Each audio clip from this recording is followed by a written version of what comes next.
Bismillahirrahmanirrahim. Assalamualaikum warahmatullahi wabarakatuh. Halo pemirsa dimanapun Anda berada.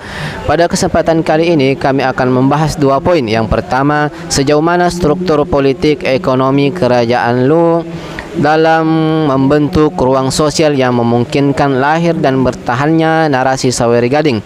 Adapun yang kedua, jelaskan dengan bukti dan tunjukkan apa yang berubah dan apa yang bertahan hingga kini. Materi ini akan disampaikan oleh rekan saya, pemateri pertama Saudari Amelia, dilanjutkan oleh Saudari Mila, dan dilanjutkan oleh Saudari Fatma, dan akan ditutup oleh Saudari Mira. Kepada pemateri yang pertama saya persilahkan. Dimohon untuk menyimak agar tidak gagal paham. Baik, bismillahirrahmanirrahim. Hai semuanya, perkenalkan nama saya Amelia. Di sini saya akan menjawab pertanyaan dari materi 1. Kerajaan Luwu dulu punya struktur politik yang kuat karena dipimpin raja atau Datuk Luwu yang dihormati. Dari sisi ekonomi, Luwu terkenal dengan produksi besi dan perdagangan laut di Teluk Bone. Kawasan politik dan kekayaan ekonomi ini menciptakan ruang sosial yang subur bagi lahirnya cerita besar seperti Sarewe Gading. Contoh bertahannya itu, kisah Sarewe Gading masih jadi identitas budaya, sedangkan contoh perubahan sistem kerajaan digantikan dengan pemerintahan modern. Perkenalkan, nama saya Milang Riani. Jadi di sini saya akan melanjutkan materi yang sudah dijelaskan oleh teman saya sebelumnya, perdagangan maritim. Jadi Luwu mempunyai posisi yang sangat strategi di jalur perdagangan laut.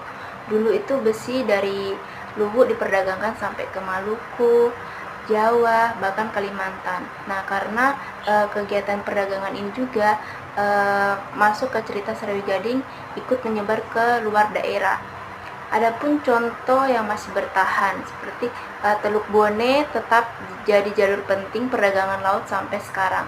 Adapun contoh yang sudah berubah, komoditas utama tidak lagi besi tetapi lebih banyak penghasilan seperti pertanian, perkebunan, dan tambang modern.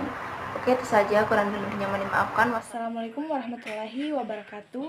Perkenalkan, saya Fatmawati. Nah, baik, saya akan menjelaskan tentang jaringan diplomasi dan agama. Luwu menjalin hubungan diplomasi dengan kerajaan lain, baik lewat perdagangan maupun pernikahan politik. Nah, saat Islam masuk, cerita lama tidak hilang, melainkan disesuaikan dengan nilai Islam. Nah, seperti contoh bertahan, cerita Saweri Gading tetap diwariskan lewat sastra lisan dan budaya.